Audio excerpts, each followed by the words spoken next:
So Sanchez then with his first goal for Manchester United in his home debut. 3 games now for the club. Without doubt, his best performance today. Danny, very effective. I thought he was. I thought he was the catalyst for most of their stuff going forwards. And when you look at the actual specifics, what Sanchez brings to a team, even at Arsenal, he was the catalyst for most of their attacks as well.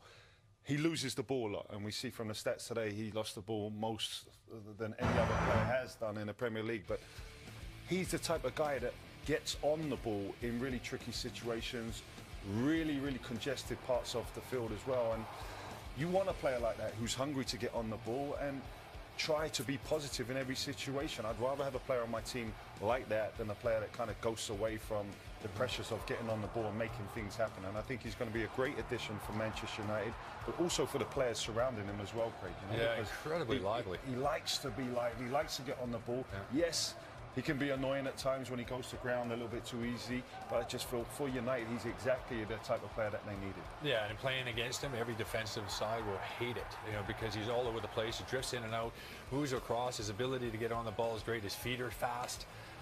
Yeah, he does lose the ball a lot, but, you know, he does this for country and club.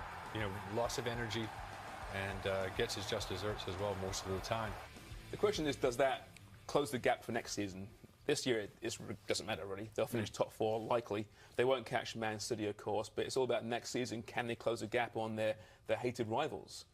Well, it depends if they keep hold of De Gea as well, because there's rumours of him going to Madrid. I still feel that they need another centre-back. I really like Bailly. I think he's a stern addition. Lindelof hasn't worked out to what I think Mourinho wanted to, and maybe help at fullback as well. But I just feel with this team, they're still missing a couple of key pieces to compete with Man City. Yeah, it'll be interesting for sure. And, yeah. Not good for penalty stats. 2-0 the final for United there. Their 4th clean sheet in the last 5 league home games. Let's hear now from the orchestrator, Jose Mourinho. I'm sure he appreciates the Berlin Wall to a certain point as well. Hold on, has Mourinho never used the wall? Precisely, exactly, right? He knows all he about doesn't it. use the wall. The bus. That's right. Lukaku scores again, 12 goals in the season, pretty good outlay. Yeah. But he hasn't scored yet against the top 8 teams. He's beating up on smaller teams right now. Is that anything? Is it an issue? Well, it's certainly an interesting talking point. Danny, you know as well as anybody, you're playing against the top sides as opposed to bottom half teams. You're going to, you know, teams that you play for, you're going to get more chances against them as well. But do you find as a striker, do you find it was that much different? I mean, well, Lukaku's goal he scored today, if he gets in that position against the better teams, you could argue that he won't because the defender let him get in that position. Yes. But it's still a tidy finish no matter who you're playing against. Well, he still scored 12 goals in the Premier League, regardless of who you're playing against. And yes, it will be highlighted when you're playing against a top 4 or 5 teams. Can he perform? And he was criticised at Everton as well for not scoring against the top teams. But when you look at his record at Everton, he did score against the top 4 teams. So, is it Mourinho's set up against the top sides? Exactly. He leaves him a little bit isolated up top. And even in the first half today, he was very laboured. He didn't have many touches on the ball, but I think once United started getting more numbers up there supporting him, it's shown what he can do, and he is a threat. He's still young, he's still very raw, and even as a striker, I watch him specifically, and there's still parts to his game where he needs to improve, and he will improve at United, especially with the support of Sanchez there now as well, and Mata. Which parts?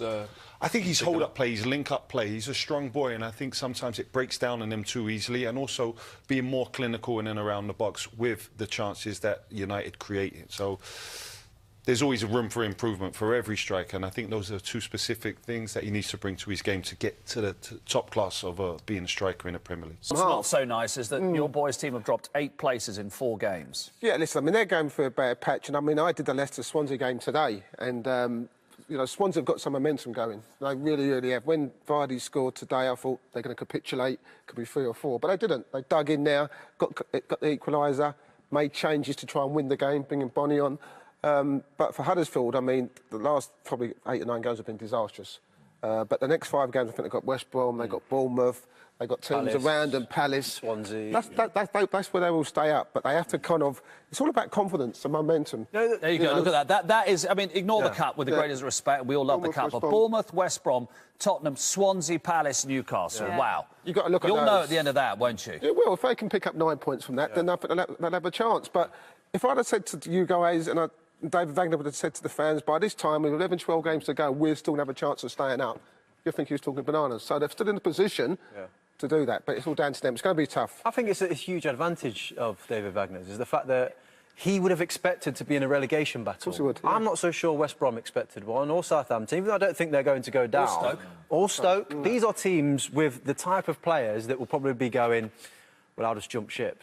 You know, if it don't go well and we go down, I'll just get a move anyway and come back up. Whereas Huddersfield are a group that they're going to go down together, you know, and they'll come back up together. Whatever's going to happen, you know, they're going to stay together.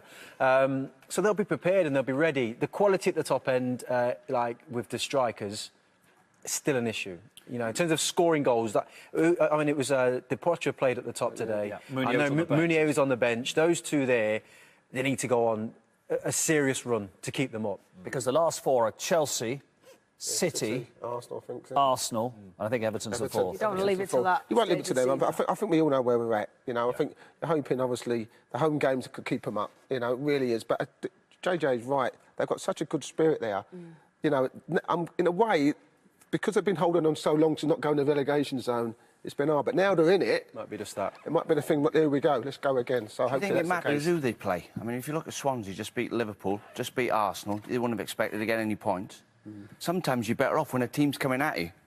And that type of style of football's coming at you, you can counter-attack them, rather than taking on a team who's down there, who's trying to defend as well, and you end up getting beat 1-0.